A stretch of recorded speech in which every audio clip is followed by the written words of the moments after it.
And I believe I saw Dan, you're here. Yes, Dan McIntyre representing the homeowners. Okay, and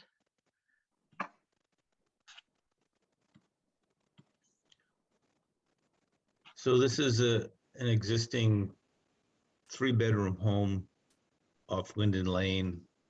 Linden Lane is essentially their driveway coming down to the house. This appears to have been, a cabin constructed back in the 1800s and eventually added on to the current 3-bedroom house. It's served by, right now, a cesspool and an overflow cesspool.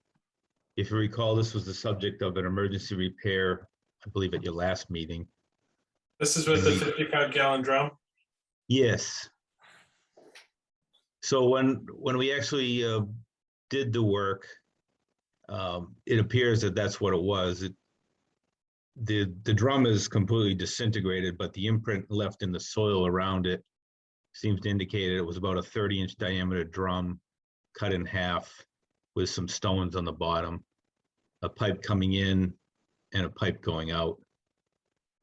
So that was pumped out of all the sludge, and then the soil hole that was left, we filled with flowable fill, low strength concrete.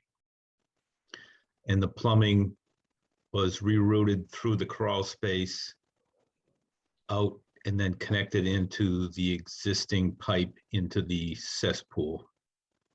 Rather than try to pop a new pipe into the cesspool, we were able to tie onto the existing pipe so we didn't disturb, because the cesspool was a stone type construction and we didn't want to disturb that. So it's all functioning now,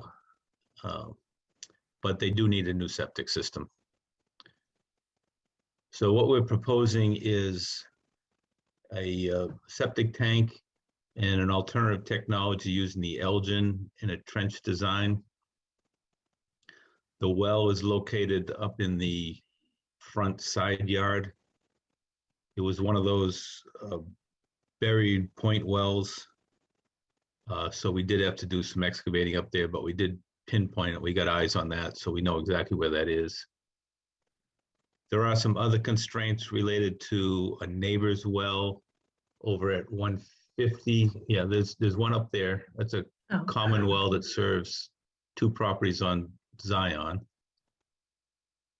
And then there's another one over at 150, not 150, what is it? That's going to be North Main Street, right? 15 North Main, up where the benchmark is, up in the top left-hand corner of the screen. oh, okay. So that's a down gradient well, so that has a 150-foot radius. So we're just staying outside of that radius. The on-site well would typically have a 125-foot radius. In order to fit something practical in there, we're asking for a reduction of that down to 111 feet. There are also wetlands just outside the property. That stone wall is the property line. The wetlands are just on the opposite side of the wall. So we're asking for a waiver to the 125-foot offset to wetlands down to 55 feet. And the site is also has a relatively high groundwater table at about 40 inches below grade. And we think that that's a true water table too. It's we did the testing in August and we had water weeping in these test holes at a pretty good clip. So we're asking for, in order to minimize the mounding of this yard down toward the wetland and keep grading in the buffer zone to a minimum, we're asking for a reduction in the groundwater offset from the Sherborn 5-foot and the Title 5 4-foot down to 2 feet using the alternative technology under the state's remedial approval use.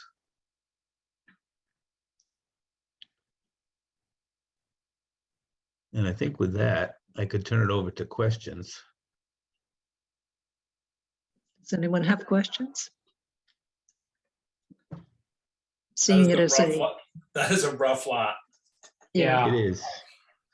I have no comments other than to say there's not a lot of options here, huh? But it all sounds astronomically better than a rusted out 55-gallon drum. Yeah, exactly.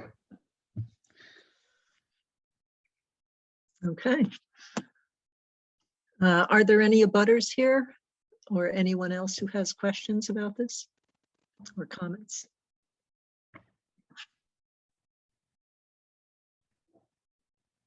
We'd be happy to discuss it further, but this is a tough site. It is a tough site, and I think Dan did a great job explaining what all the issues are that they confronted there. All right, so, and certainly if questions come to mind as we're going through. Although, Dan, you really couldn't get to 100 feet. I knew someone would ask that. Well, you got pretty close. Well, the alternative technology they came, it's a proprietary system that comes in certain lengths. They're 4-foot lengths. So it just worked out well to be 3 33-foot lines. Fair enough.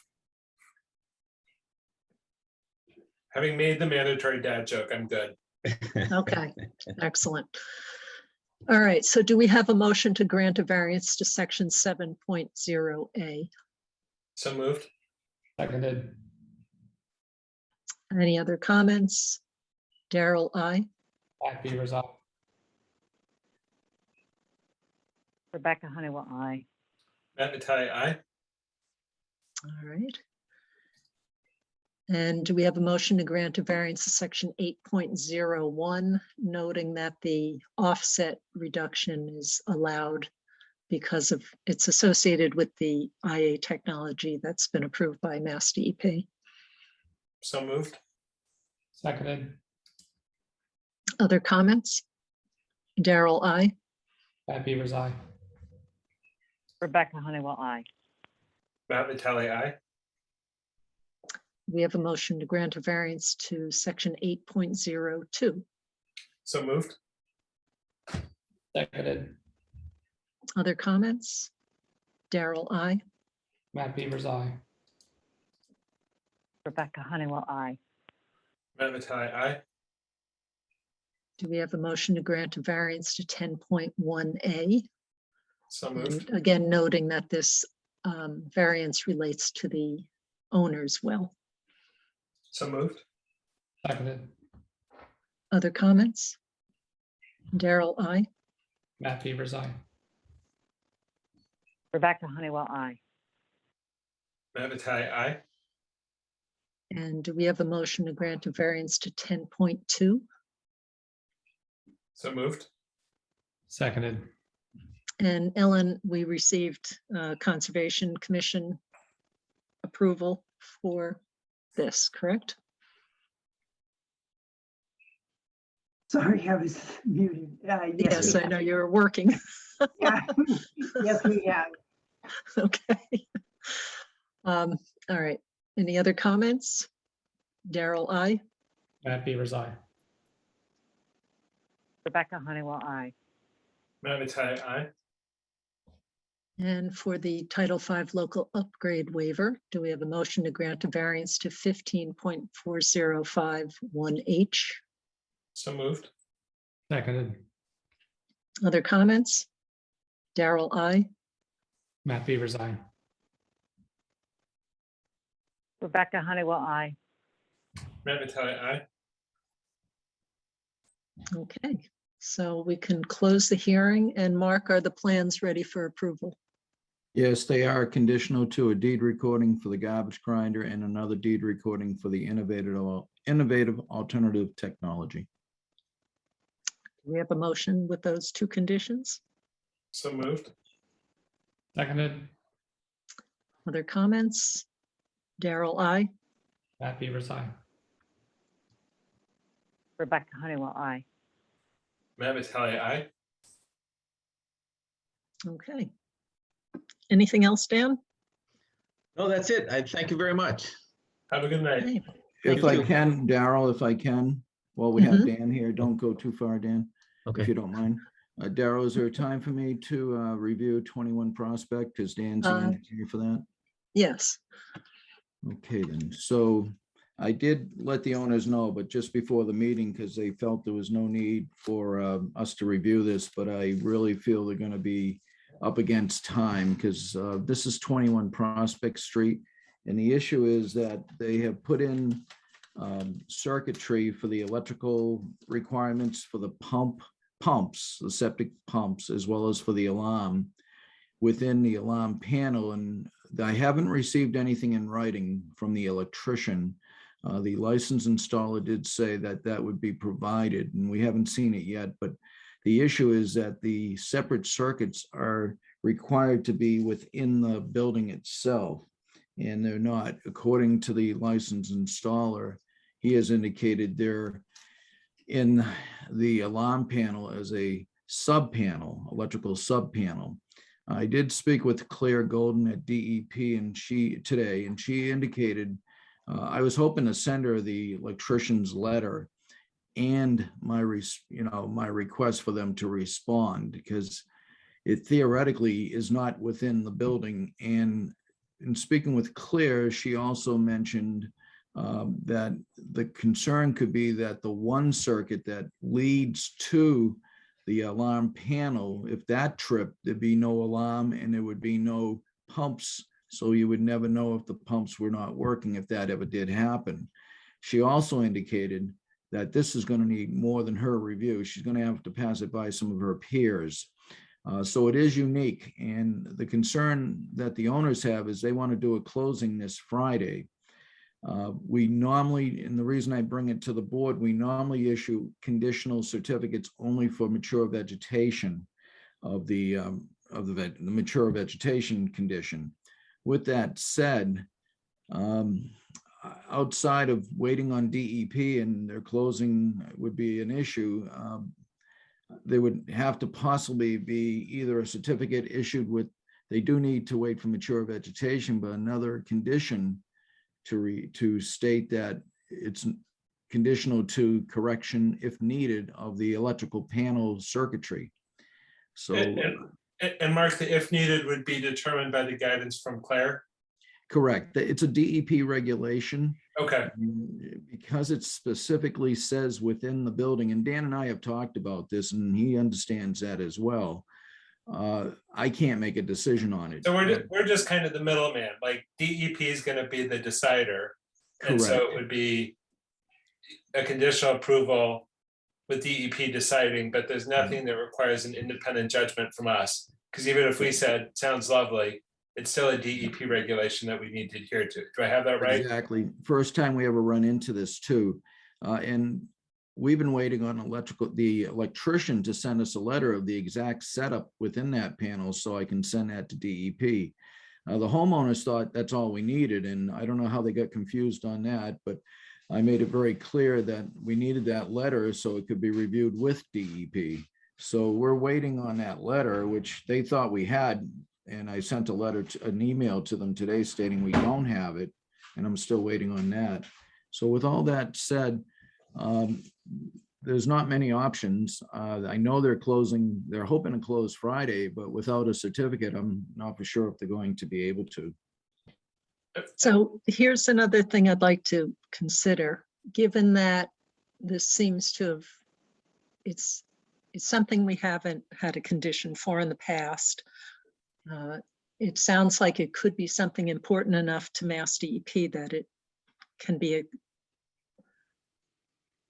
a situation that they don't want to see going on, and what kind of controls would we have? But what we have done for other properties who were in similar situations of not being ready to receive a certificate is we've been able to provide a letter that just says, here are the things that we're awaiting before we can issue even the conditional certificate of compliance, and they can provide that to the bank or whomever might need the documentation, or the new owners, alerting them to what are the outstanding items, but that everything else is ready to go. I guess my question is, like, if it's something that has never come up before, it feels like the risk of a precedent on the topic is limited. And again, in this case, it's very much, we're basically waiting, conditional to external guidance. And so, it seems like we sort of have the same enforcement we do as it relates to the Mature vegetation.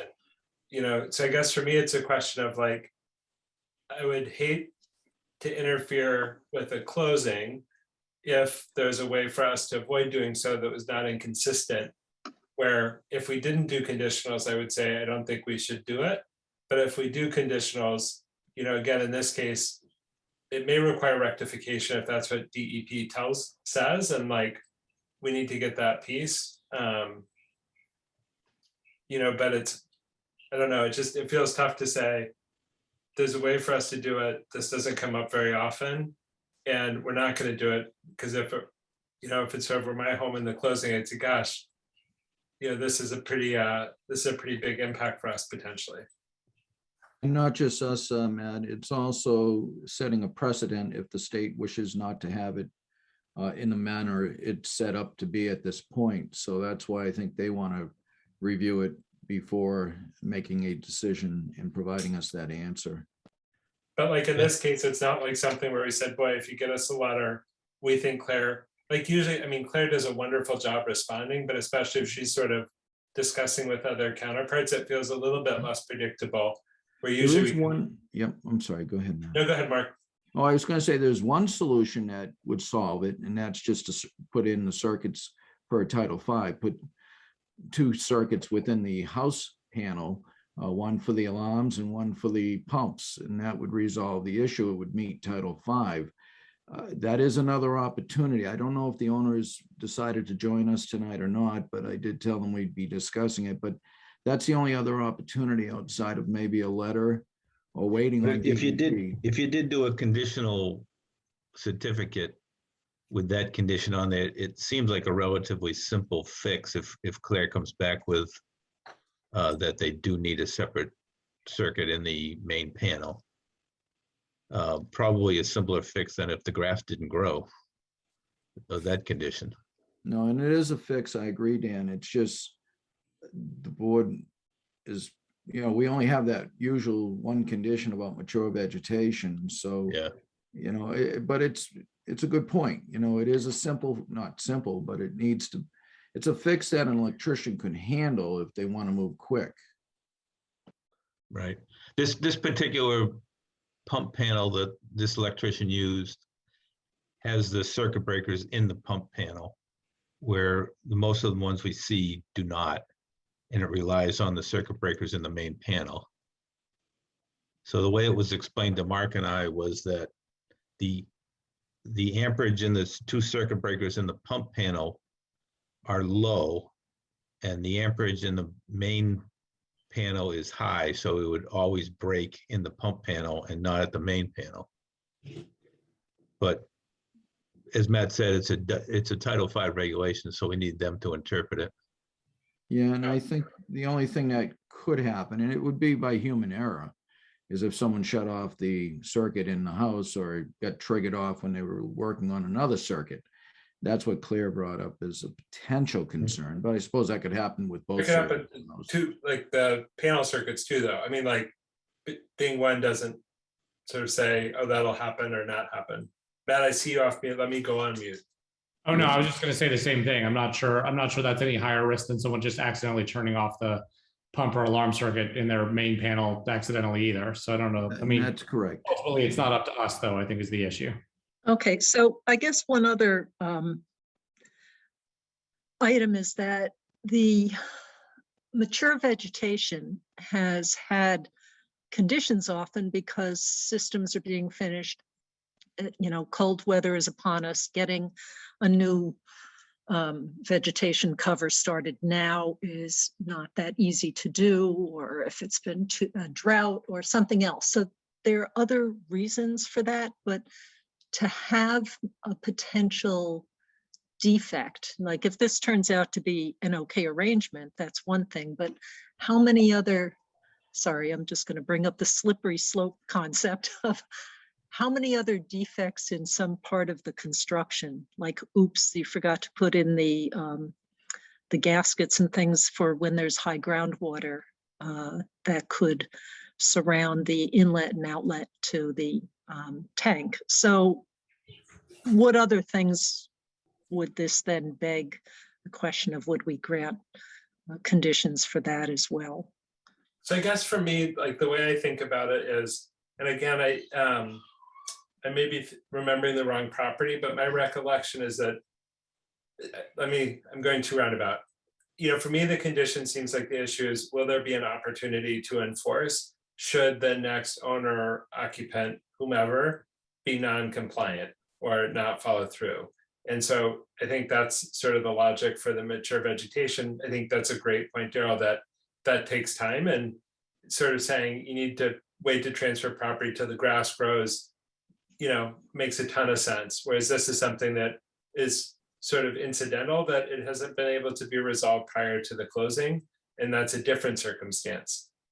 My recollection for this property is it was one that it seemed quite unlikely that a new property owner would not be doing substantial renovations to, if I'm remembering, because this is the one, Dan, on, like, I remember this being a very difficult lot on Prospect. That was like, there's the outbuildings, there's the garage. It's like threading a needle to get some of the system through. Am I thinking about the right place? Yes, but that could be any lot in Sherborn that I've worked on. Fair enough. But again, so like for me, the concern of the conditions is less that there'll be elements of shoddy workmanship that are missed, but more if somebody were non-compliant with the conditions, what's the enforcement, or what's, you know, sort of what's the motivation? And, you know, in this specific circumstance, I suspect that we'll have fairly ready access to a building permit after closing, that you could again say, hey, this isn't, you know, this hasn't been resolved. And so that next step is there. On the flip side, I think your point of, we have one condition and it is a natural limited thing that people can't make go faster. And that's not the same as this. You know, this could have been resolved in other ways prior to this point. And I think that's a fair point too. Right, I'd love to say that we could approve a conditional certificate with the condition for the mature vegetation, and that could be released if they can get this adjustment made tomorrow. Although I can also see where maybe whatever this system is okay, but that is not for us to determine. And so it would be a shame to make them change it quickly to come into compliance if there are some benefits to this alternate approach. And I don't know that. So. And so in terms of our kind of bucket of options, we can have the letter that's been used in like circumstances in the past that says, this is the current status, there's a conditional for this, and there's an unresolved issue with the circuit. Right, so that's one option. Yeah. We could do a conditional release for mature vegetation if they get this resolved with the electrician tomorrow. We could offer both of those, right? So we could approve both strategies, and they could say, there's no way I'm going to get my electrician. And then you say, fine, then the next step is to, you know, do the letter. And if that doesn't work, then, you know, the issue needs to get resolved before the closing. And that's unfortunate, but it sounds like that, it doesn't sound like the first communication of that was today. Is that correct, Mark? Like, when was this communicated to the applicant? Yeah, and I believe it might have been 2 weeks ago. It was when I Okay. discovered it, and I can double check that, but it was a while back. And I noted it to the homeowners when I did the house inspection. And I also immediately called the installer, who said he would need to get a hold of the electrician rather. And then he got back to me and he said I couldn't speak with him. It would be his jurisdiction. I said, that's fine. So I was waiting for that, you know, response in writing from the electrician. I have not yet received it. So that was the installer saying he'll liaise with the electrician. Yes. Okay. And somehow something got confused. They thought we had the letter, and I in an email they sent today, and I responded, no, we have not. And I did call the installer just to ask him, and he said, no, you haven't received it yet. And I said, okay, there's some misinformation going on out there. Yeah, so I think, Daryl, your points make sense to me in terms of the nature of the conditions. How do folks feel about the sort of 2-option pathway, conditional approval pending resolution with the electrician tomorrow, or the letter that Daryl described? Does that seem reasonable to folks? Yeah, I think that does seem reasonable. I mean, I think there's a pathway for them to get this done quickly if they absolutely must. And yes, it'll cost more money, but that's sort of what happens when you want something done quickly. And then the alternative, I think, of a letter seems completely reasonable, while also not sort of setting too much precedent here. Yeah, and again, for me, I think part of it too is that it sounds like there's been communication from the board to the property owner and to the installer, and we've, I think, kind of tried to do it. And the fact that it isn't resolved may be a crossing of the signals, but it sounds like we've kind of done our due diligence to try to, help mitigate the risk of being here, and are now trying to give a couple of alternatives for how to get out of here. Okay, then Oh, go ahead, Daryl. I was just going to say, the last time we used a letter, it was satisfactory because it helped. It did take some discussion by phone too, to explain it, that the system is largely ready to go, minus things that are not insurmountable. So, And I think the other key issue here is like, this is us saying, like, this is DEP. Like, this isn't, I think people sometimes press on like, oh, Sherborn, you're like, no, this is literally the state's requirement that we're working to satisfy, but none of this is idiosyncratic in its relationship to town. And if I can just add for the record, if I may, Daryl. Yes. The inspection of the house was done on November 10th. And the advisement to the installer was right after the house inspection that, the electrical circuits were not on a separate circuit within the alarm, within the circuitry panel within the building. mhm. Okay. Okay, and hopefully, whoever the lending institution is in this case, this won't be something that doesn't meet their strict requirements, or will be something that is satisfactory to them. To put it in, not too negatives, but go ahead. Just going back to the conditions, I guess the other condition, the other way it could be released is if Claire gets back to us tomorrow, right? And says, Yes, we're good, then. She said she's going to need that information in writing. about how Perfect. it's So filled. so she can't even start because the electrician hasn't submitted what's needed yet. That exactly. That's another. Perfect. Okay, I understand now, Mark. Thank you. although a miracle, maybe things will fall into place and that could happen. So I guess, but really having the contingency that there's a certificate that can be released if it's only mature vegetation, that's the remaining issue, then that'll work. Either way, either with the change in equipment or the approval of the equipment that's in there now. All right. Okay, Do we need to vote, or did we just need to give Mark guidance? I think we should probably vote on this, yeah. So do you want to venture a motion? Or shall I? Oh, I would love it if you would. Okay, so do we have a motion to authorize Mark to issue a conditional certificate of compliance with the condition of outstanding for mature vegetation if either the changes are made to the pump electrical system such that it is compliant with current regulations, or Mass DEP is able to state that the current configuration is okay. And if that is not possible, then we will issue a letter indicating that the system is in compliance with the exception of these two conditions of the mature vegetation and the pump panel. So moved. Seconded. Any other comments or questions? Daryl, I. Matt Beavers, aye. Rebecca Honeywell, I. Matt Vitale, aye. Okay. All right, anything else for Dan before we let him go? Thanks, Dan. Have a good night. Thank you for your help on that one. Okay. Thanks, so, Dan.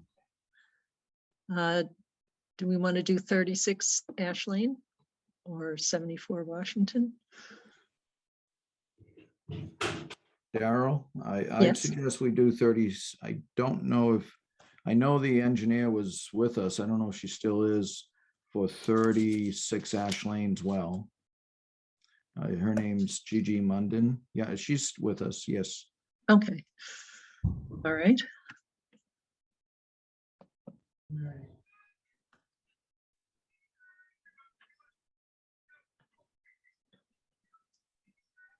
Okay, who will be explaining this? Mark, will you? I have no problem explaining it. And then Gigi's here. She's the professional engineer representing the plan. Okay. I can let the board know that it's a replacement well, and you'll see at the top of the plan, there is a statement that the old well needs to be abandoned once the new well is approved. So it's in the upper notes right there. Yeah, the existing well is to be abandoned. And I did Okay. ask just for a confirmation of any other leaching areas outside of the new one that is being constructed, not the leaching area, but the new parts of the septic system. And she has made that determination as well and certified to it. And I would recommend approval of this new well with those two conditions. And if the board has any questions, like I say, the engineer's here as well. And I'm not for sure if it's the reason why they wish to do this, but as long as they abandon the old well, they're welcome to have the new well. Okay. And Mark, oh, go ahead, Daryl. Oh, I was just going to ask Gigi if she had any comments, but you can go ahead and then we'll go to Gigi. Mark, just with the proposed driveway, I at least have a hard time seeing on the screen in terms of the proposed well driveway setback. Does that require any demarcation of barriers? I got to open the plan up. I can't see it. There we go, Daryl. Thank you. So they have to be 20 feet off the driveway, and Gigi, I think you show you It looks are- like there's a little teeny tiny wedge of Yeah. proposed driveway in the 20 feet. Yeah, That's it's a right, good- yeah, almost right on the line, yeah. So the driveway would have to be moved, or the well would have to be moved to assure the 20 feet. Or it could have the barrier there to kind of make sure that somebody's not getting close to it with the snow plow. Yeah, and Again, especially snow plows. If it's a lot of snow, they may push it to the side, and you wouldn't want the plow hitting the well. And so I think that's the only issue. We had this come up recently at another property. And so just to make sure Mhm. that we sort of either meet the setback on the kind of final plan, or we list a barrier on the plan. And I Yes, think- we will need that. Yeah, we can do either. We can propose a small barrier there or just move it. It seems like it's. It seems like it's like, move it like 8 inches. Yes, Yeah, you have room to move it, I believe, so. Yeah, so I mean, that would be my recommendation, would be just to move it to be out of it, particularly as you're so close. But otherwise, at least in my review, everything looked good to me. That was the only thing I wanted to check in about. And Gigi has to submit the actual hard copy. So Gigi, I would suggest one or the other, it says proposed driveway. So it's your opportunity to choose to move the driveway or to move the well when you submit the hard copy. Yeah, sorry about that. So. No worries, if that's the Minor worst thing that oversight. happens today. Yes, and so Mark, offhand, I'm not seeing anything else, but I am looking kind of quickly. That moving it is not likely to cause a squeeze somewhere else. No, there's quite a bit of area in this property. Okay.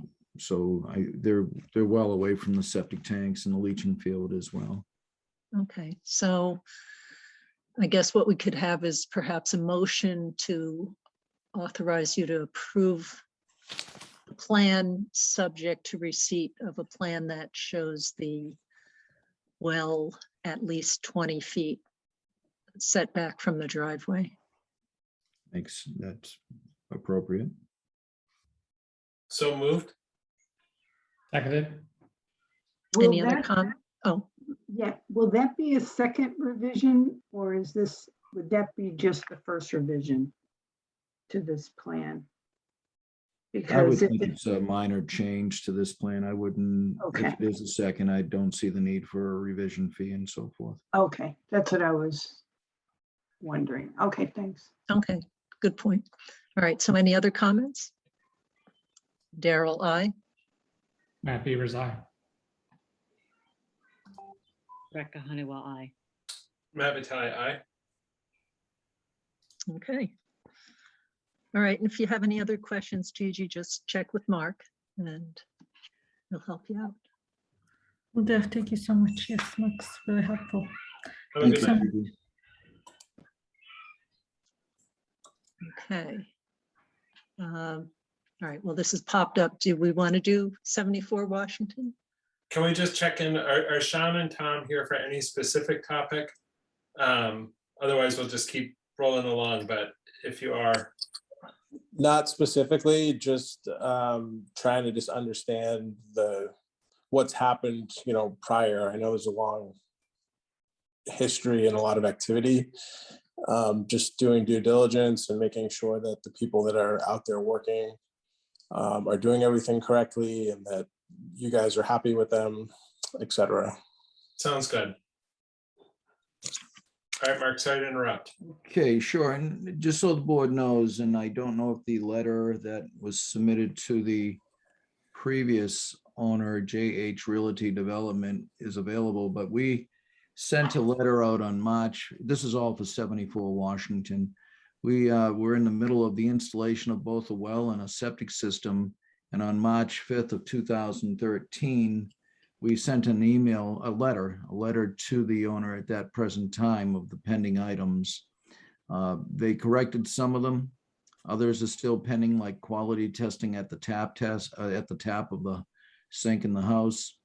And also a well apron around the well and a correct size water pressure tank for the storage tank within the house. And on the septic system, we needed recertification of the pumps by an engineer due to the length of time without use. This was a long-term installation. We have not yet received grading with lumen fully vegetated to protect the required grading. So we're still waiting on that.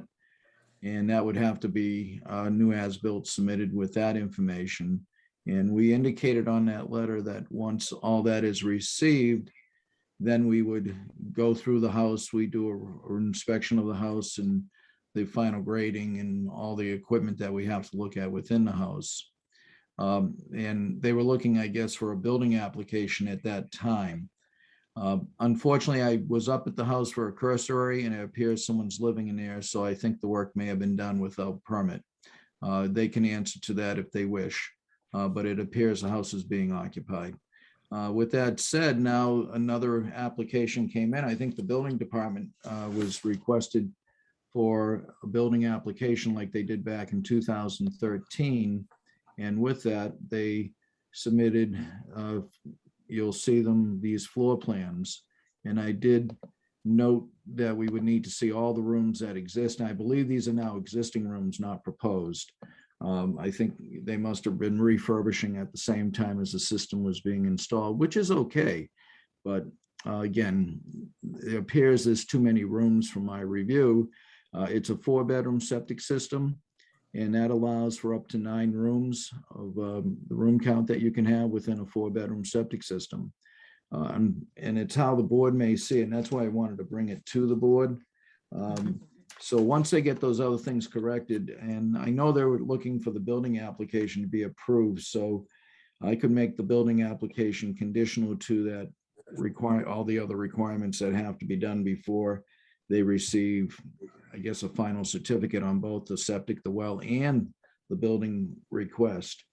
I And Mark, can I just clarify, look at the building permit, it looks like it says 3 bedrooms, 3 bathrooms, partial basement. Is it a 3-bedroom system or a 4-bedroom system? The we're working septic with? systems are 4 bedrooms, so what they have Okay. labeled is 3 bedrooms on the second floor.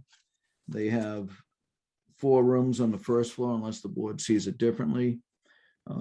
And I see 3 rooms in the basement, but that needs discussion because they're saying only the large playroom is heated. But I want the board to see how they're open to each other, so heat could flow from one room to the other. And that the other 2 rooms in question is the storage room in the basement that they indicate it's not heated and not fully finished. And the garage has a room over that, and they have indicated that that has finished walls and ceiling, but no heat or floor. I presume they mean finished floor. I don't think it's, I think you can walk up there. I don't think it's open to the garage. So with that said, I wanted to pass by the floor plans by the board to see if you see it the same way I see it.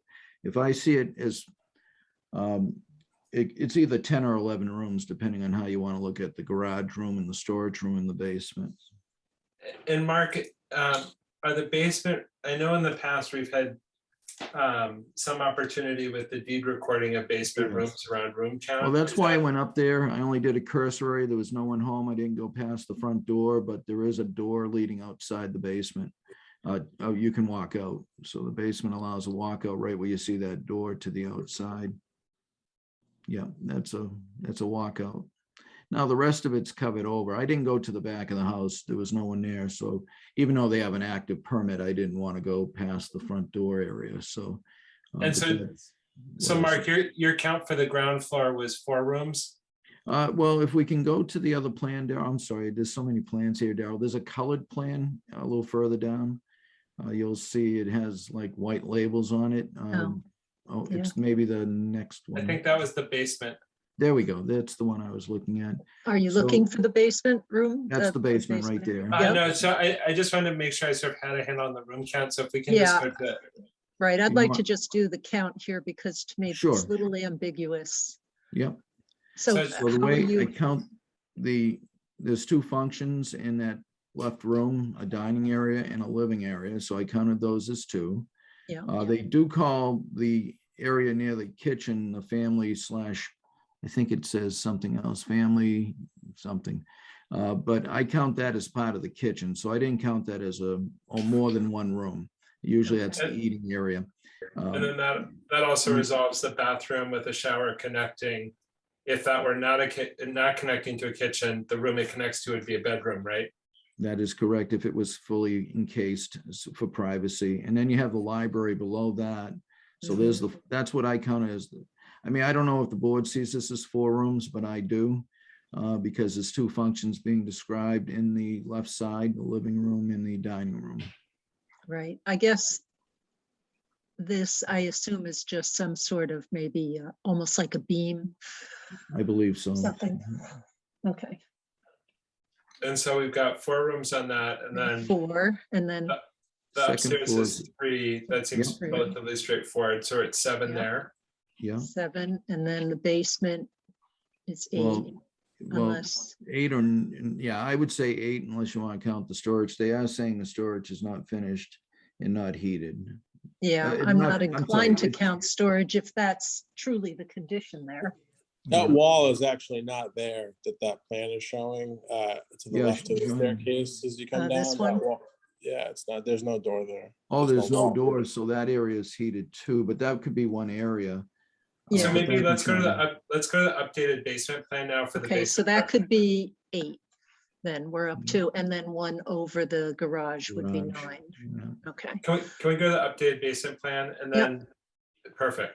So we've got 7 upstairs. We've got either 8 or 9 here. Yeah. With the finished kids playroom potentially being 1 space and the finished kid TV den area being another space. So it's kind of a question of, is that And 2 if that- rooms or 1 room? I would count I it as, view it as if that we viewed the other as 1, this is really the same. It's just a funny shape, but it's sort of a single use. it's not, Yeah. yeah, it's not Yeah, I would closed agree. off. This feels like one room. What does that kind of line up for you, Mark and Sean? Is that Well, we consistent? have looked at other L-shaped rooms and when stairs divide the areas. Now, if the storage room is open to that finished a room with the TV and den area, it really is like two rooms on one on each side of the stairs, but it's all in how you, that's why I brought it to you to see if you see Yeah. it that So way. if we land at 2 rooms, then we've got 9 rooms total for a 4-bedroom system. And then can we And just then the talk about garage. It's the yeah, so garage. let's just talk about the garage. Does the garage room connect to the rest of the house, or you can No, only it's a access the garage? freestanding garage. Okay, and so that's one that, despite being on the 2nd floor, would be consistent with past practice. Yeah, they claim, I haven't been in any of these rooms, but what the definition of the garage room was it's got finished walls and ceiling, but no heat or no finished floor, so it's unconditioned. And So I did That's add the garage drawing to the Google Docs, so it is there if, Daryl, if you can bring it up. And Sean, can you just walk us or tell us about that space a little bit? Sure. The walls and the ceiling are finished as described. There is electrical service on the floor. There is no plumbing. There's no heating, I don't think. And the flooring is just looks like decades old plywood. There's no finished flooring down. I don't know that they're planning to put it either, but that's what it currently looks like. And so, Mark, I guess for me, I mean, and others on the board, this feels a little bit reminiscent of when we were talking about the room above the garage on the Bullard parcel when we were considering just that thinking that, property, yeah. where we said it can be, sort of finished but unheated, heated but unfinished, but can't be both. And so in this case, if we say it's unheated and there's no heat in that building, it feels like it could be consistent with this to not count it as a room because it's not conditioned. Though And it's it also doesn't have a finished floor. yeah. So for me, like I feel like it would be not inconsistent to say like this is just a room that has insulation and electricity, but doesn't have heat, doesn't have water, doesn't have finished floor. I wouldn't be comfortable finishing it more than its current state, but in its current state would be comfortable comparing it to past precedent to say that it, we have treated other spaces as an uncounted room. But I feel like the basement is really 2 rooms. Yeah, so in that scenario, then we could count the basement as 2 rooms, which would take us to 9, but would be compliant with a 4-bedroom system, but would say you can't finish the garage upstairs room any more than it is, or you would have to have some other strategy for the basement. And since the above the garage is sort of consistent with its current state, I mean, if I were the homeowner, that's sort of what I would do rather than unfinishing basement. But I don't see how, I agree with you, Rebecca. I think if the space above the garage reaches a place where it's counted as a room, then to me, this looks like a 10-room house, which wouldn't be compliant. And that makes, excuse me, that makes sense to me too. And I know, Sean, you're an interested purchaser, correct? Yes. Yeah, so unfortunately, you couldn't, when I walked through the facility at the end, all those other things have to be done first. Unfortunately, it would be a condition put into the building permit too, that this room cannot have any additional work to it or heat. Ever? Well, Unless you eventually there's replace never the septic forever. system. Yeah, I was just going to say that you could always upgrade the septic. But I guess one of the things is, why would the basement be counted as 2 rooms just because of that wall to the left of the stairs when you come down? Is that what's triggering you to count that as two separate rooms? Because it's really not a room big enough where you could meaningfully do anything in. So I think a bunch of it, so Sean, I think if there are ways for us to better understand the space, I think that's where it's sort of helpful to have the discussion. For us, a lot of it is trying to figure out how can we be consistent with all the other properties that we look at. And, you know, it's hard because we're sort of seeing the plans and we're seeing the space, and, you know, sometimes it makes sense and sometimes it doesn't. And that's why we have the conversations at a meeting like this.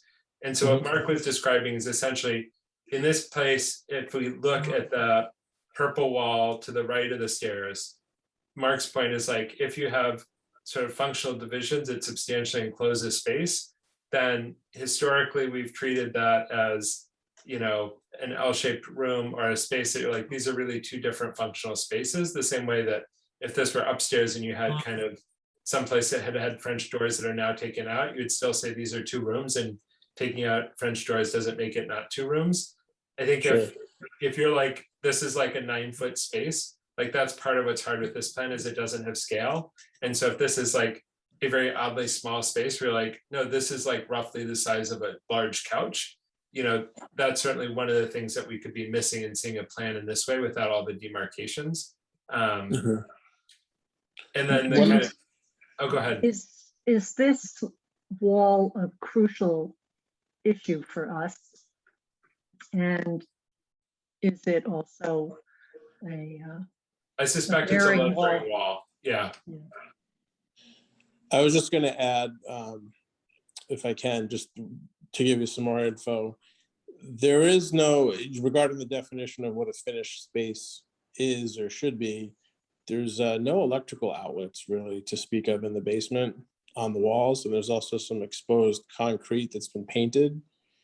So I don't know that that meets the criteria for finished space, or maybe it does. I don't really know. It doesn't look like it would count as finished space to me. So some of that we have to be careful about, because we sort of get to have one bite at the apple when we're at a different point, and then somebody will say like, all right, I just put X, Y, and Z up on the wall. And, you know, so for us, we're sort of looking at, in this case, like we're seeing stuff that's described as finished kids TV den area. And so if, you know, for me, I sort of have to say that's going to be treated as finished space. The question of like, you know, is there electrical outlets? Is there a closet? Is there other things? Ties more to habitable space.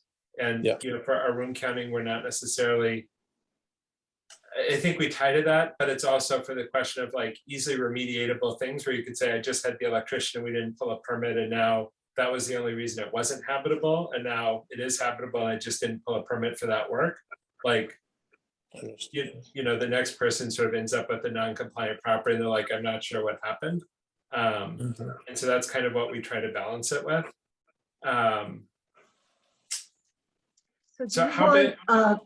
Do you want more time to think about the finishes within the space and discuss that with Mark in more detail? It sounds like the walls are, I don't know, it's just hard to know without photographs or Mark having gone in or something like that, or whether, I don't know if it's concrete floor currently, or. I think photographs could be helpful because, again, from what you're describing, Sean, you know, isn't how I typically picture finished space, but like that's what, you know, that's what the plans say. So I think photographs could be helpful. And then a question I think for Daryl, Mark, and Ellen is, in terms of the deed recording, it's the presence of a ground floor exit.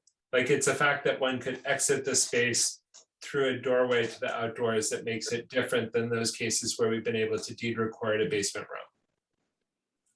Right, they've been windowless, no exit to the outside. Yeah. Okay, and so that's the other piece, Sean, is sometimes you may hear people who are like, oh, they were able to deed record it. And the difference there is that those are spaces that are kind of encased within the house and only external accessible from within. So sort of more traditional, you know, this is a full basement where you'd go up a flight of stairs to get to an outdoor exit. And in this case, it looks like the direct exit is why we can't consider deed recording. Okay. So maybe as a next step, Sean could talk to Mark more about kind of the finishes. We could come back at a follow-up meeting. Do we want to try to have this on the agenda for the meeting on the 1st? Is that be okay with the applicants? I don't know if the applicants are here, but I can offer it to them. the representatives. Yeah, It's fine with us. I mean, we're interested parties, but I mean, I'm trying to this all happened very fast for us. So we're just trying to get like, up to speed on where everything Yeah. is and what's supposed to be done and what is actually done and what's Mhm. non-compliant. And we're trying to figure that stuff out so we can Kind of go in with go eyes. to the seller and say, hey, you need to complete all these items before we close. Yeah. And so it sounds like the big issues, Mark, are there are a number of outstanding issues related to the septic and well installation, and there's a secondary set of issues, which I would argue that the garage in current state would be compliant with not counting as a room, so the house would be compliant even were the basement to be finished, because it would be a 9-room situation, which would be permittable with a 4-bedroom system.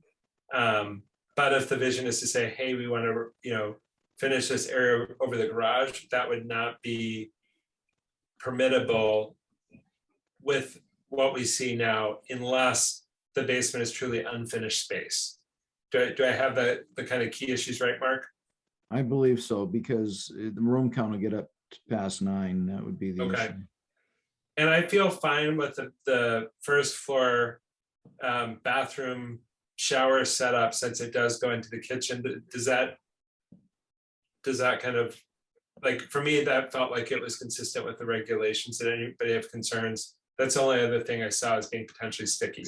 But again, if we're saying it's a kitchen family room, which is how I counted it too, Mark. Yeah, I mean, this would not be a bedroom. So- Yeah. And it's not a full bath, it's a half bath. Yeah. Oh, No, I no. think it's a shower. 3/4. Yep, Yeah. it is, it is. And so I think if so that's the other piece, Sean. If there was some other set of renovations, we've got very specific room counting regulations. And so typically anything with a 3/4 full bath is counted as a bedroom, unless it's a kitchen. So if you were like, oh, we're going to close this off, we're going to separate out the kitchen, then you would end up with like saying, like, I just put up a wall, it doesn't feel like it turned into a bedroom. For our rules, it would. Okay. If I could just make a comment here, this is Kelly Hogan. Sure. Hi. Hey, so for the basement, as in the current conditions, since the contractor's still doing work, most of it's considered unfinished because of the cement walls and there's no outlets. So in the meantime, could we close off that fireplace area and make that also storage, so that all you have is that kids' play area as So, finished? I think so. I Yeah. mean, that because then we'd still be at a 9-room room count there. So if the finished kids TV den area was like kind of clearly unfinished space, and again, I think that's like, really looking like a basement or looking like a garage. Yeah, I mean, that would work for me. What do others feel? Because I otherwise, think that would be okay too. otherwise, I mean, there's like this stick-on vinyl flooring, and then the cement walls painted blue. So, I mean, if you don't consider that, a finished look, obviously, without outlets and such, it wouldn't be finished. I mean, that fireplace room is so tiny, it's not even worth anything. Yeah, so I if we mean, could close that off. Yeah, I think that would work. I mean, I sort of not to overshare, but two owners before I owned my house had some space in the basement that they decided was an office.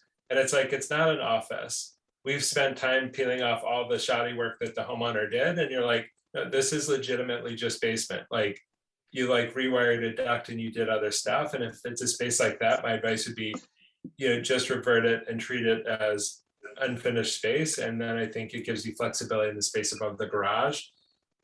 Yes. For the room count, again, it doesn't sound likely for this, but just especially if you guys are sort of in the considering buying phase, to go in with eyes open. Sherborn also has a requirement that said in the main house, rooms above the second floor are treated as a bedroom. In this case, the fact that the garage is physically detached and doesn't connect to the rest of the house is what lets us say, yep, counts as a room, doesn't count as a bedroom, because again, it kind of goes back to that function. But it sounds like you might be interested in finishing that room. At which point, so you eliminate this room here as in the room count, and then maybe finish in the garage, and just know that Right, if it has a bathroom that attached to it at that point, then that would become a bedroom.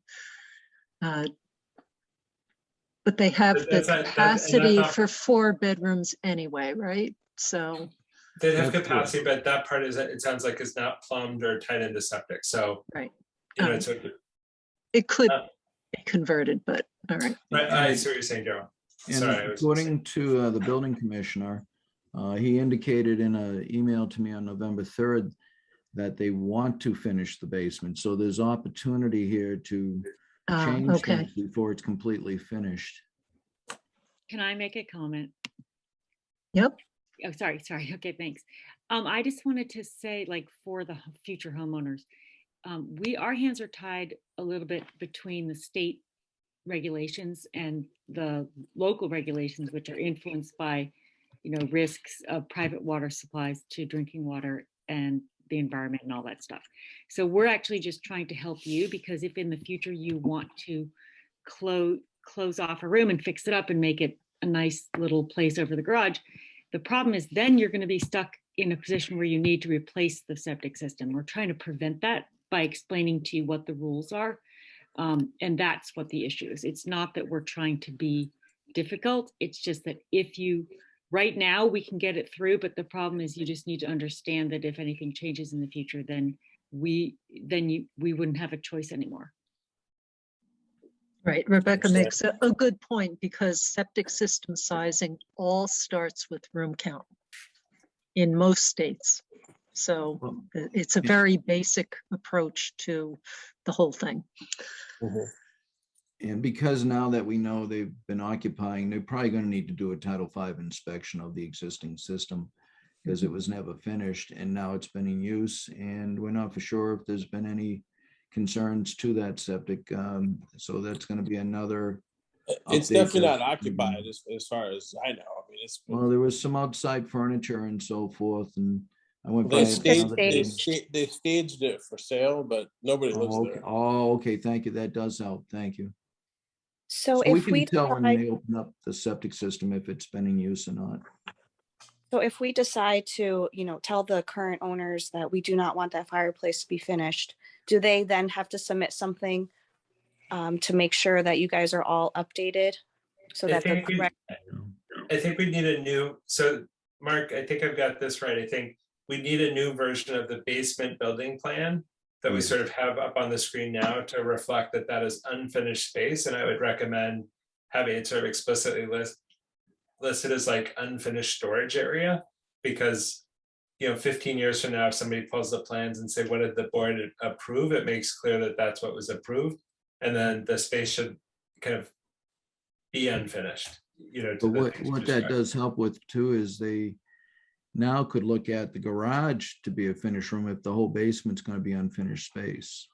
Well, or even Exactly. if the right-hand side is finished, that if we say we've got Right. 7 upstairs, we've got 8 in the basement, 9 in There the you go. garage.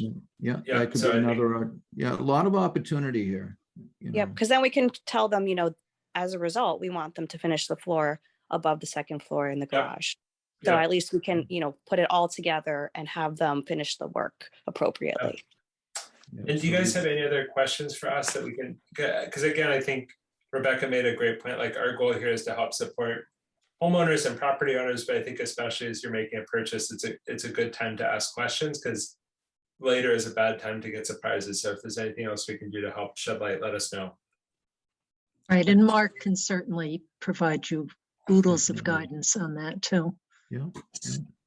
But there is room to play with right now because it's a potential finished basement.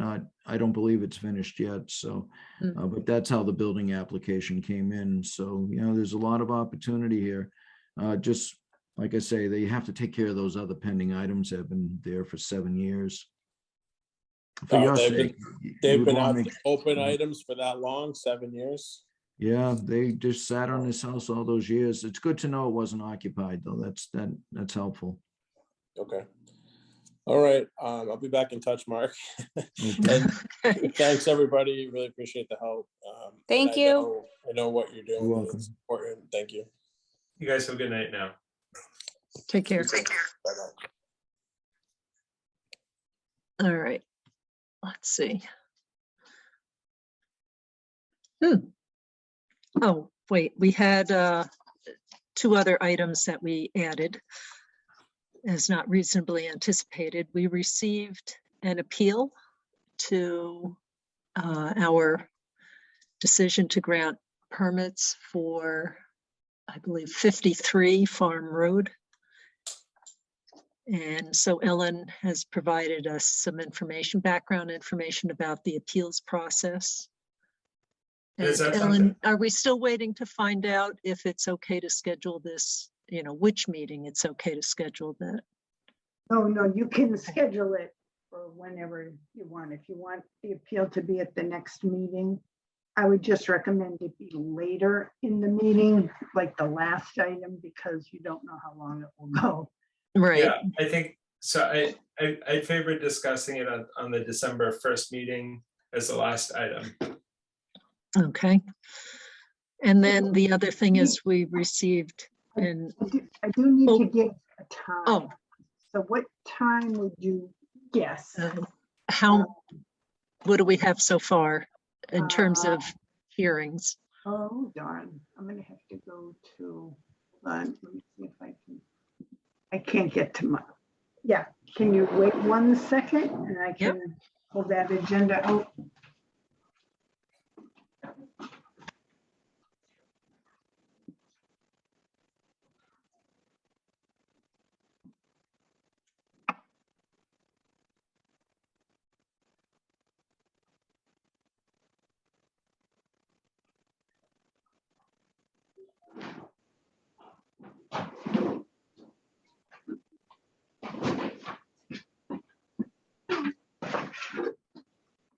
I don't know if you called on me, but I had to step away for 2 minutes. I'm back. Okay, and Ellen is just gathering Yes. some. Yeah, I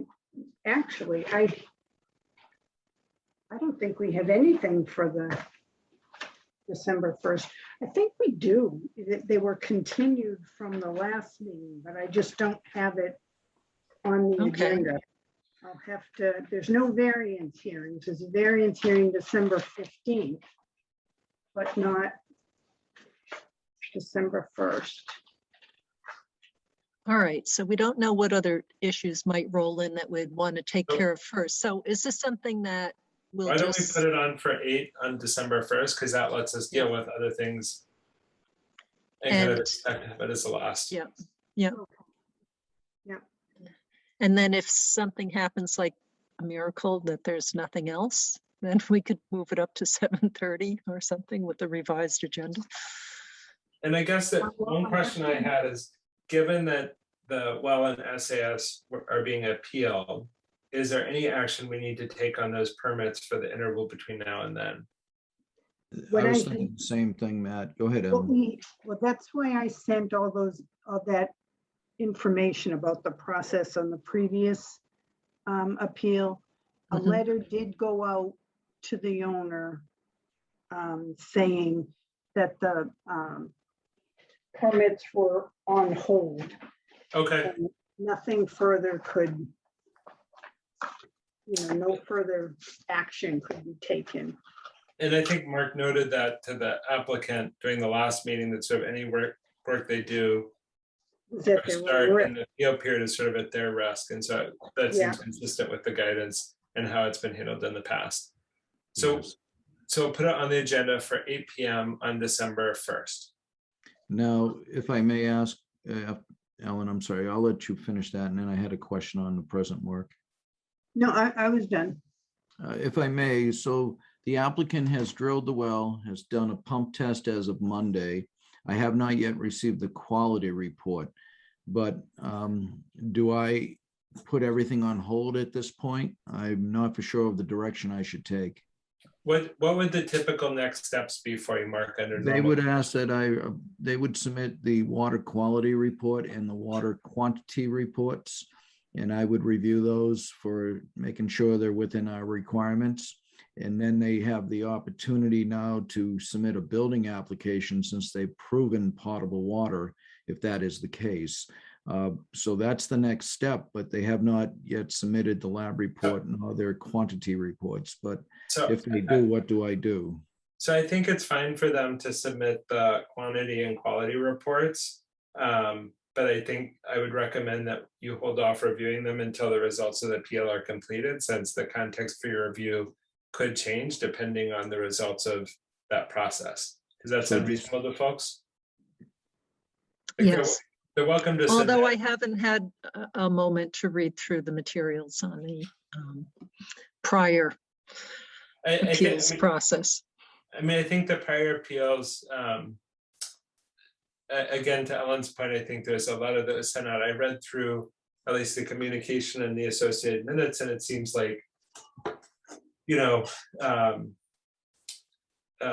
not dissimilar set of issues,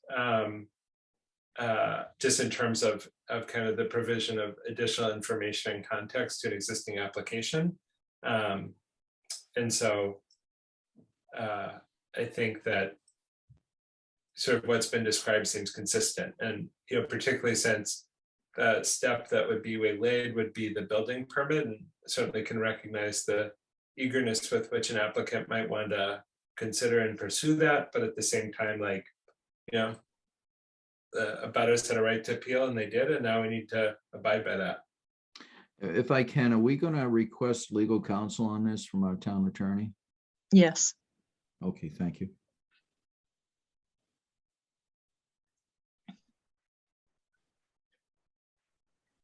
Okay.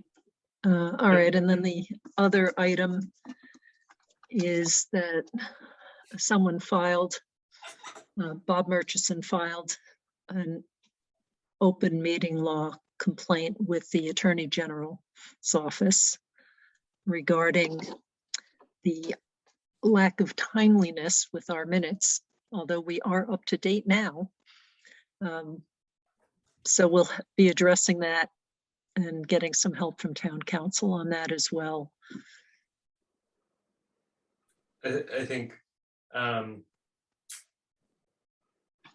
There just were want to no- say, Oh, Okay. go ahead, and then I'll. I mean, All I right, think I'll- one comment I would make is I think there have never been minutes requested that were not able to be provided. And I think Ellen has worked exceptionally hard in the middle of a pandemic to complete the minutes. And I want to make sure that that is reflected in the minutes, which seems very meta to me. But, you know, it's sort of difficult as we've navigated just an enormous amount of time and energy that the board has needed to spend working on those important topics. And, you know, again, I think that complaint alleges, you know, that this is intentional misconduct, and, you know, I would strongly disagree with that characterization. I think Ellen has worked incredibly hard to support the town and the work of the board. Yes, and that has been communicated to some, that anytime people asked for minutes, then that was a priority. Also, people asked for recordings. We provided them with links so that they could access the recordings. Also, things are being posted by DSCTV as well. So there are a number of ways by which people were able to access the information that they needed, or it was prepared. And so, but I think the proposed plan of action to work with town council to craft a response sounds very appropriate. And then speaking of minutes, I sent Ellen my feedback for November 3rd. Yes, and I had some minor amendments that I sent along for her consideration. So if everyone's had the opportunity, it'd be nice for us to keep up with the minutes. So do we have a motion to approve the minutes as amended? So moved. Second. Any other comments? Daryl, aye. Matt Beavers, aye.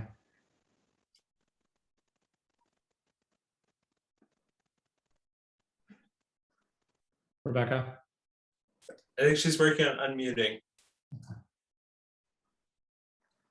Still muted, Rebecca. Rebecca, if you hold down spacebar, I think you might unmute. Do you want to give that a shot? All right, that didn't work.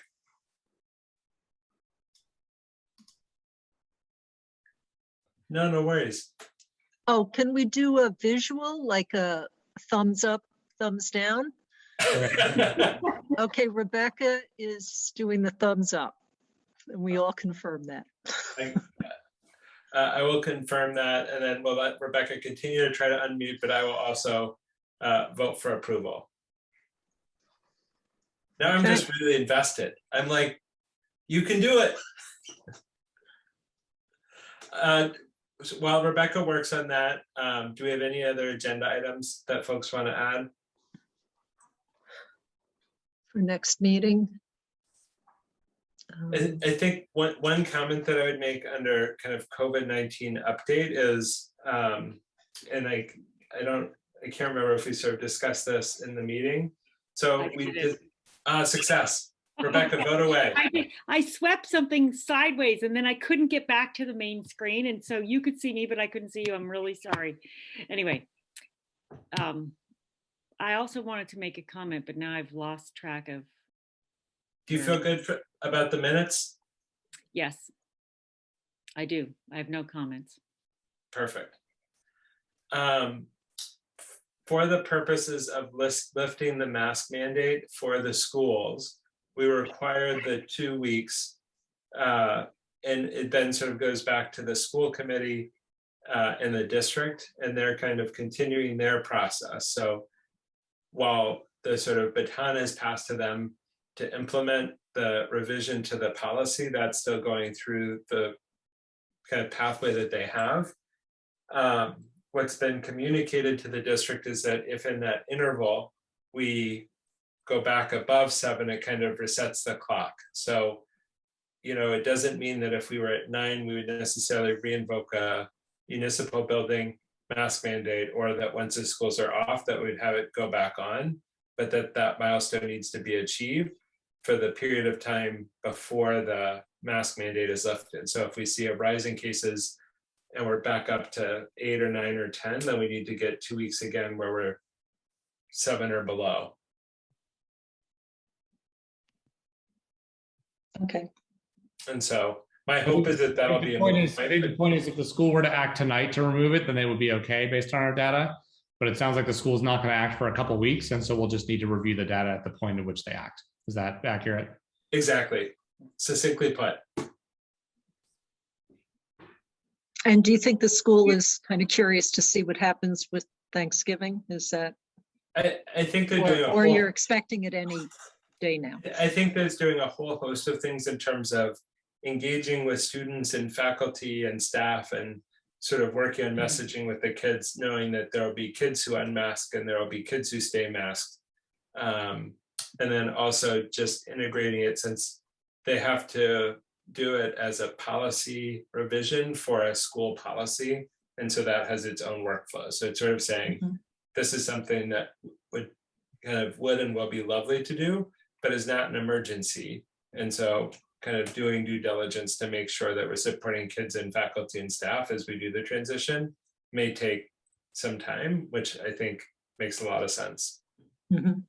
I always appreciate how thoughtful our school district appears to be. I was just going to say, on top of that, I think the next regional sort of joint school committee meeting is not till after Thanksgiving anyway. And so sort of functionally, there cannot be a policy change until they meet to enact one.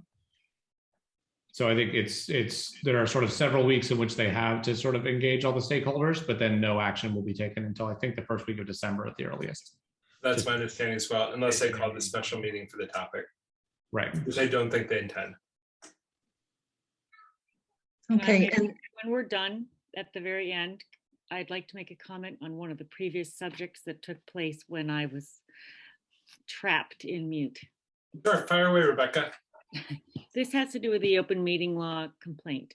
And I just wanted to say that even if notes aren't finalized, they're still available to the public. They're just in an unfinalized form. Fair enough. So I believe that it still is compliant as long as there hasn't been an attempt to get minutes and an inability to do that.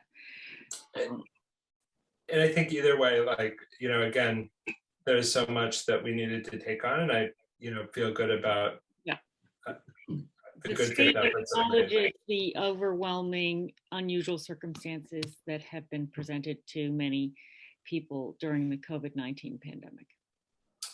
And I think with that, we're all set. Well, hopefully. Oh, no, I mean, I think that was our last. Did anybody have any other December 1st agenda items? Not yet, but I have a feeling there might be something Fair for enough. whatever reason. There'll always be something. Again, I think we should continue to have COVID-19 update on the agenda. I suspect it'll be relevant. And we can just continue the regular data review that we've done in the past. Okay, and I don't know if Marion is still on. I just wanted to mention one of the reasons that we didn't have an answer about the well is because, no, she's not still here. The Yep. well was never under our review. They put them in as sort of a test. They had to get conservation clearance for them, but they're not approved by either us or Mass DEP yet. So Okay. they're in a limbo zone. And I think the question she was asking, I because the plan is so large, Ellen couldn't, like, it can't be sent as an attachment.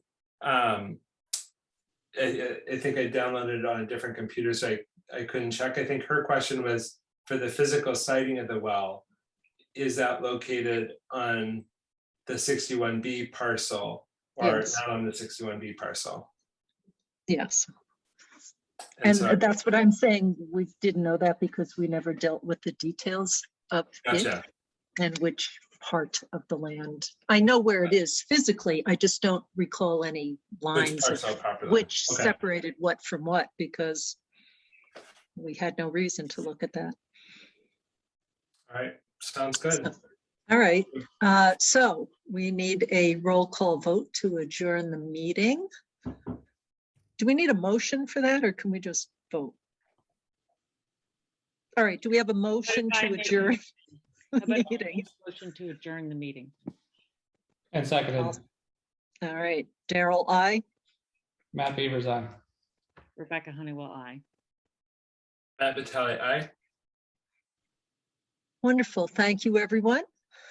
And have a wonderful night. weekend. Have a good night. No, we're not Night, close to everyone. it yet. Have a great Thanksgiving and good night. Night. Thanks, guys. Bye-bye.